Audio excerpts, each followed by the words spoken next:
What you can see here is that the Fahrenheit to Celsius calculator involves taking 32 away from the number of Fahrenheit and multiplying by 5/9.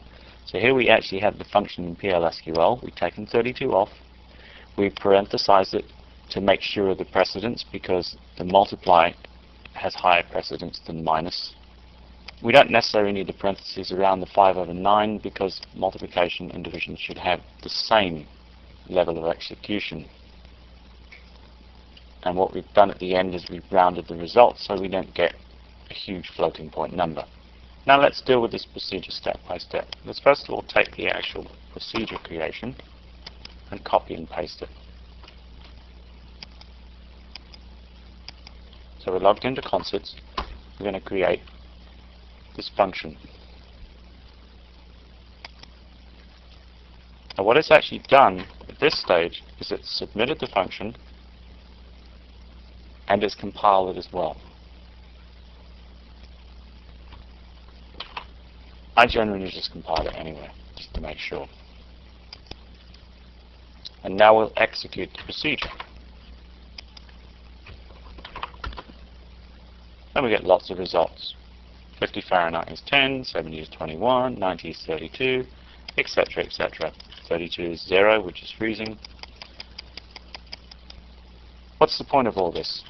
The point of all this is there is no function in Oracle that does this, obviously. Why would you need a Fahrenheit to Celsius converter? The point of all this is that you can build your own functions. How the function is coded, the syntax, all that sort of stuff to do with PLSQL, we will get into much later on. For now, you know that you can create your own functions. Let's go and take a more detailed view of some of the types of functions.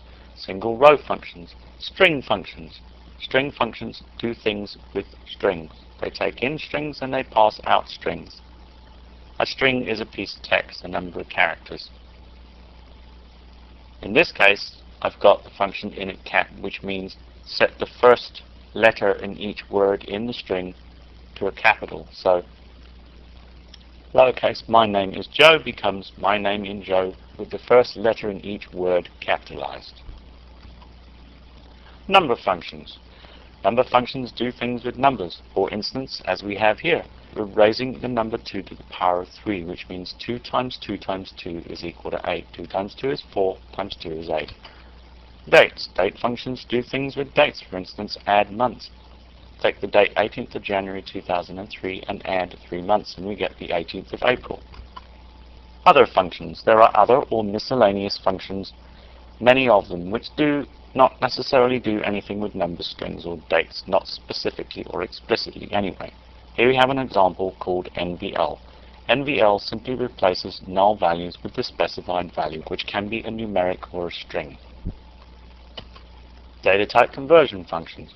Once again, the same function, converting the number 1 million to a character string, passing it through a comma delimited format, gives me the number 1 million delimited by commas. Let's take a look at group functions. We will deal with group functions later on when dealing with the group by clause. At this point, I just want to describe what they are and what they do. There are actually 2 types of group functions. The first one is an aggregate group function. The second one is an analytical group function.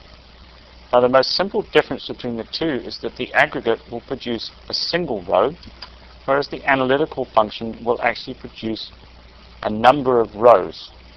However, the aggregate produces a group in the same way that the analytical function actually produces multiple groups. All it does is that the analytical function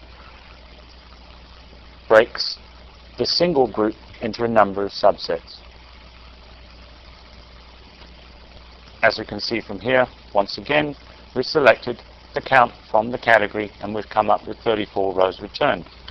The analytical function actually analyzes data, groups it into sections, and it would return multiple rows per group, but it would not necessarily return a single row from a summary of multiple rows.